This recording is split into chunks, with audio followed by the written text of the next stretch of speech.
I found out my husband had a whole second family. Same city, same neighborhood, 2 blocks away. I didn't find out because he slipped up. I found out because his other daughter knocked on my front door and asked if I was her dad's wife. She was 7 years old. She had his eyes. And she was holding a birthday card she'd made herself, with my husband's name written in purple crayon inside. I want you to sit with that for a second because I need you to understand something before I tell you the rest of this story. The twist isn't that he had another family. The twist is who helped him hide it. And when I tell you, I promise you will not see it coming. My name is Claire. I'm 34 years old. I grew up in a small town in Virginia, and I moved to Charlotte, North Carolina when I was 26 because I fell in love with a man named Daniel Mercer at a mutual friend's wedding. Daniel was everything you'd want in a man on paper. Tall, steady, the kind of guy who remembered to bring an umbrella when you forgot yours. He had this calm about him that I'd never felt around anyone before, like nothing could shake him. I mistook that calm for strength. I realized now that what I was seeing was practice. He had spent years learning how to be completely still on the surface while living 2 lives underneath.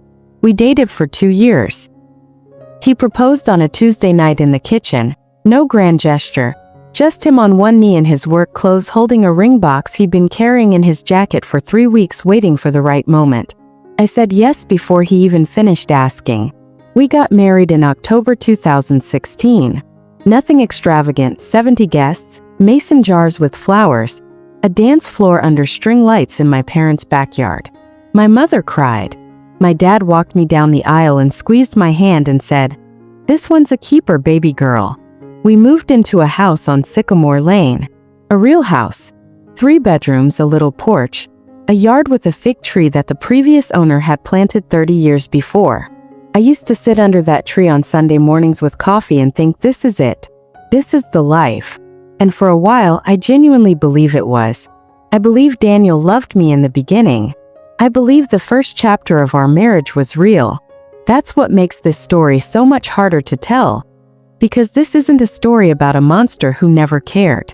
This is a story about a man who chose to build a second life instead of fixing the first one. And in doing so, he destroyed both. The year our daughter was born, 2018, Daniel got a promotion. He was in logistics management, overseeing a distribution operation on the south end of the city. The promotion meant longer hours, which I understood. We had a newborn, I was exhausted, he was working hard. I told myself we were in the building phase. I told myself this was what sacrifice looked like. He started coming home later and later. He started taking calls outside. He started sleeping with his phone face down. I noticed all of it. I noticed every single thing.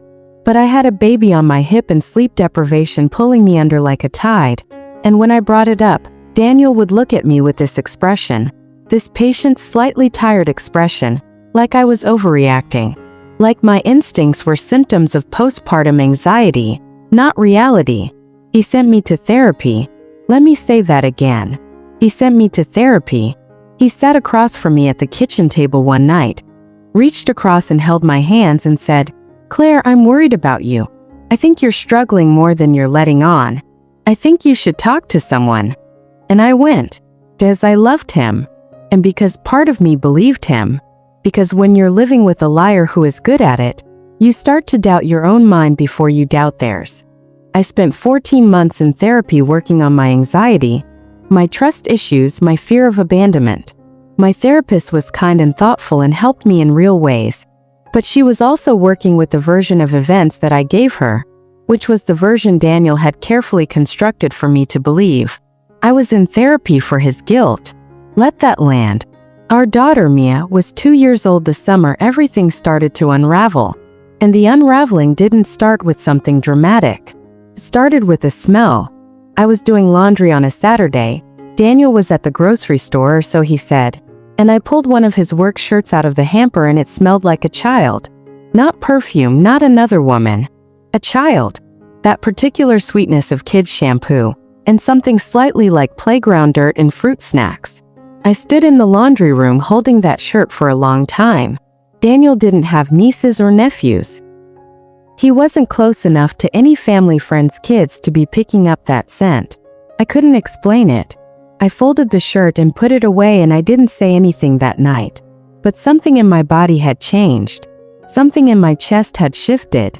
Some quiet alarm that had been whispering for years suddenly started speaking in full sentences.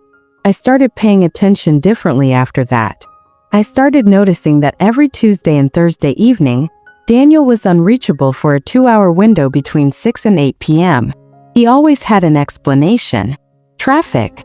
A work call that ran long. Stopped for gas. Ran into a colleague. Each explanation was completely believable on its own.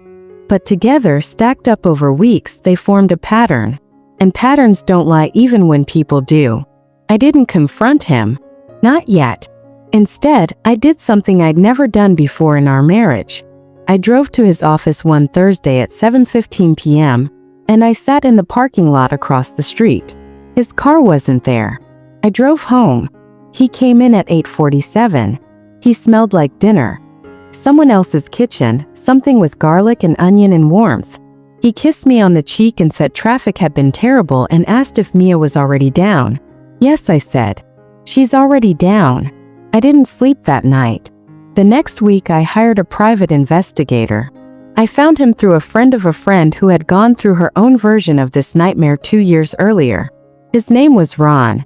He was 62, retired law enforcement, drove a nondescript gray sedan and charged $400 a day. I paid him out of a savings account Daniel didn't know about.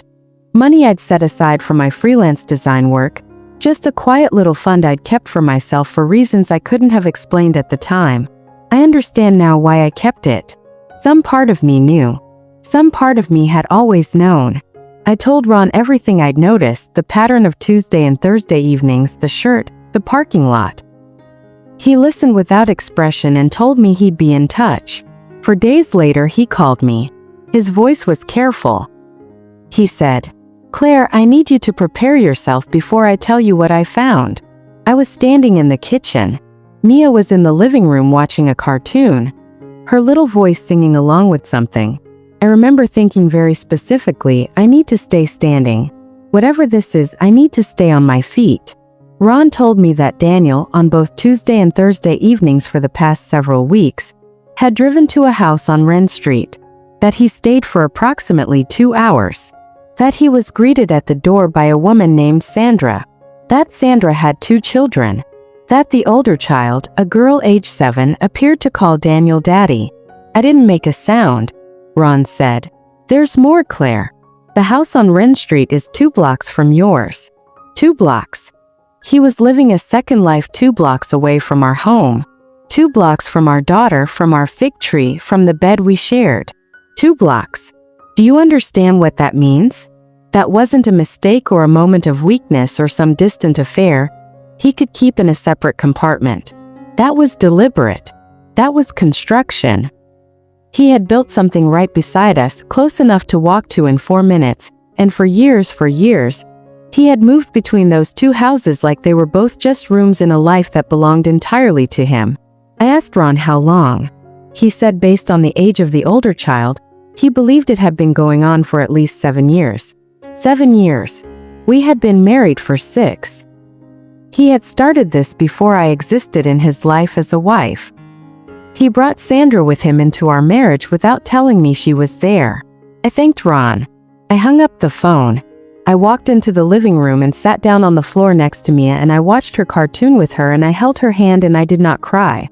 I was completely empty in the way that you get sometimes when something is so enormous that your body just goes quiet, waiting for your mind to catch up. Now, are you ready for the part that will change everything you think you know about this story? Because here's what I haven't told you yet. After Ron gave me Sandra's full name, I did what anyone would do. I looked her up, and I found her quickly because she wasn't hard to find. Sandra Reese, 31 years old, worked as a pediatric nurse at a hospital 20 minutes from our neighborhood. And her profile picture on Facebook, the public one visible to everyone, was a photo of her with her 2 children at a birthday party. I recognized the tablecloth. I recognized the balloons. I recognized the little paper banner on the wall behind them, because it was my house. That birthday party, the one in the photo Sandra had posted publicly on the internet, had taken place in my living room. I scrolled back through her profile in complete disbelief. The photo was from 18 months ago. In the caption she had written, "So grateful for the people in our lives who open their homes and their hearts." And then I looked at who had liked the post. And there, near the top of the list of names, was my best friend of 11 years. A woman named Patrice. Patrice had liked the post. She had been to that birthday party. She had been in my living room for a party I hadn't known about, celebrating the birthday of Daniel's other daughter. And she had never said a word to me. Not one word. I sat there in the silence of my phone screen and I felt the ground open up beneath 11 years of friendship, and I watched them fall into it. I called Patrice that night. I had prepared nothing. I had no speech, no strategy. I just called her, and when she answered and said, "Hey girl, what's up?" In her normal voice, like we were fine, I said, "Tell me about the birthday party at Sandra Reese's house." The pause that followed lasted 4 full seconds. I counted them. Then she said, "Claire." And I said, "Don't." She told me she had known for 2 years. That Daniel had come to her specifically, and told her that our marriage was over, that we were separated but hadn't told people yet, that he and Sandra were together officially now, and that he just needed Patrice to keep it quiet for a little while longer while he figured out how to tell me. He had used her loyalty to me as a tool against me. He knew she cared about me too much to blow up my life on someone else's say-so, so he framed it as protecting me. He made her complicit by making her feel like keeping quiet was the kinder option. She had attended that birthday party believing she was maintaining a peace that Daniel had told her I was already aware of. Or, and this is the version I've had to sit with more honestly, maybe she believed it because it was easier to believe it than to face what it meant if it wasn't true. I don't know which version is real. I'm not sure it matters anymore. I told her the truth. I told her we were not separated. That I had had no idea. That Ron had given me this information 4 hours ago. I told her that I was still wearing my wedding ring. I told her that Daniel had come home and kissed me on the cheek after leaving Sandra's house that very Thursday. That our daughter was asleep down the hall. Patrice started to cry. She said she was sorry. She said she had convinced herself it wasn't her place. I hung up. I didn't call her back for 6 months. I did not confront Daniel that night. I know people always ask me that, why didn't you confront him right away? And the honest answer is this. I had a 2-year-old in the next room. I was in shock, and I had learned from 11 months of therapy, the therapy he had sent me to, that I was most effective when I was most prepared. So I spent 5 days gathering everything I needed. I made copies of Ron's report. I talked to a divorce attorney. I moved a significant amount of money into a new account. I spoke to my mother and told her what was happening and asked her to come stay. And on a Friday evening, after my mother had arrived and taken Mia out for ice cream, I sat down on the couch in the living room and I waited for Daniel to come home. He came through the door at 6:15. He was in a good mood. He said something about grabbing takeout. Did I want Thai or Mexican? He set his keys on the counter and reached into the refrigerator for a drink. I said, "I know about Sandra." He turned around slowly. And here is the thing I will never forget for as long as I live. He didn't look surprised. He looked relieved, like something he had been holding for a very long time had finally been set down. He said, "Okay. Not what are you talking about? Not who is Sandra?" Not a single second of performing confusion. Just, "Okay." And then he sat down across from me and he told me everything. He had met Sandra before we got together. They had dated casually and broken up and then gotten back together, and she had gotten pregnant. He said he hadn't known what to do. He said he loved me. He said he hadn't wanted to lose either of us. He said he knew it was wrong, but he told himself he would figure it out. And figuring it out kept getting postponed until a year became 2, became 6, and now there were 2 children in that house and a daughter and ours and 3 lives that all depended on a lie he no longer had the energy to maintain. He said, "I was going to tell you." I said, "When?" He didn't answer. I said, "What is the other little girl's name?" He said, "Lily." I asked how old. He said 7. I nodded slowly. I said, "So Lily is 7, and we've been married for 6 years. Which means when you looked at me in my parents' backyard and said, 'I do,' you had a 1-year-old daughter in a house 2 blocks from the one you were going to take me to." He looked at the floor. I stood up. I told him to get out of my house. I told him calmly and clearly that I had already spoken to an attorney and that the papers would be filed Monday morning. I told him that whatever arrangement he wanted to make with Sandra was between the 2 of them, but that he would not be allowed to confuse or harm Mia in the untangling of the disaster he had created. He left without fighting. He took nothing except his keys. I stood at the window and I watched his taillights disappear, and then I exhaled for what felt like the first time in years. There's one last thing I need to tell you, the part that I've thought about the most in the years since. 3 weeks after Daniel left, I was in my front yard with Mia when a woman appeared at the end of my driveway. I knew who she was immediately. I had seen Ron's surveillance photos. Sandra was small, with tired eyes and dark hair pulled back and the specific look of someone who has been surviving something for a very long time. She stood at the edge of my driveway like she wasn't sure she was allowed to come closer. She said, "I'm Sandra." I said, "I know." She said, "I didn't know he was married. Not at first. By the time I found out I had Lily and he convinced me you knew. He told me you had an arrangement. He told me you didn't love each other anymore." I looked at her for a long time, and I want to be honest about what I felt in that moment because it wasn't simple. I felt grief for her. I felt rage at Daniel.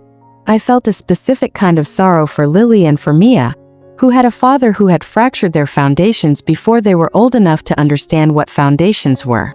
I did not feel hate for Sandra. I thought I would. I had been bracing for it. But when I looked at her, I mostly felt like I was looking in a mirror at someone else who had been handed a life full of lies and told it was love. I said, "He lied to both of us." She nodded.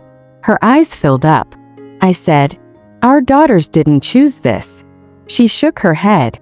We stood in the driveway for a while without speaking. Mia tugged on my hand and pointed at a bird in the fig tree. I looked down at her and then back up at Sandra. I said, "I don't know what any of this looks like going forward, but I know those 2 little girls are the only innocent people in this story." Sandra pressed her lips together and nodded. We haven't become friends. I want to be clear about that because life isn't a movie, but we have been civil. We have communicated when necessary. We have never, not once, let our daughters feel the weight of what their father chose. Daniel remarried, not Sandra. Someone else entirely, which tells you everything you need to know about who he is. He pays his child support. He shows up inconsistently. Mia is 6 now and she is the most grounded, funny, perceptive child I have ever known. She gets it from her grandfather, I think, and maybe a little from me. The fig tree is still in the backyard. I sit under it on Sunday mornings with coffee and I think this is it. This is the life. But now I mean it differently. Now I mean just this. Just this yard. Just this coffee. Just this ordinary, honest, mine alone morning. And that is more than enough.